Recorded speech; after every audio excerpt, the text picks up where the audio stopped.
আপনারা দেখছেন বার্তা এক নজর। জাতির জনক মহাত্মা গান্ধীর আজ তিরোধান দিবস। প্রতি বছরের ন্যায় এবছরও ইংলিশ বাজার পৌরসভার উদ্যোগে মহাত্মা গান্ধীর ৭৮তম তিরোধান দিবস পালন করা হয়।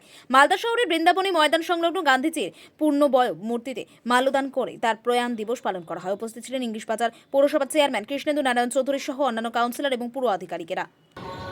এদিকে তাকা, ছবি তুলছি এখানে, এদিকে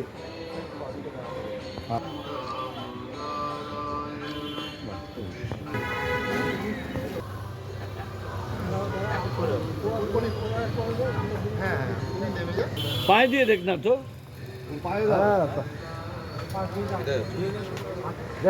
এদিকে তাকাও, দিক আগে দিয়ে দিয়ে ধরে দেখো।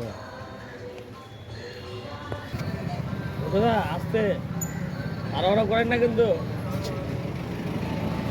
প্রধান ছিল একজন, প্রধান ছিল, এই দুজনই এখন দুজনকে হ্যাঁ,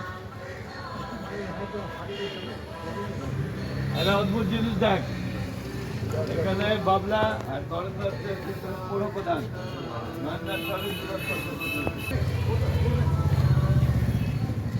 মহাত্মা গান্ধীর আজকে তিরোধান দিবস ৭৮তম। আমরা সকলে আজকে মহাত্মা গান্ধীকে আমরা শ্রদ্ধা নিবেদন করছি। আমরা চাই মহাত্মা গান্ধী যে চিন্তাধারা, যে মার্গদর্শন দেখিয়েছিল, সেটা যদি আমরা সবাই তার পথে চলতে পারি, দেশ সমাজ সবাই ভালো থাকবে।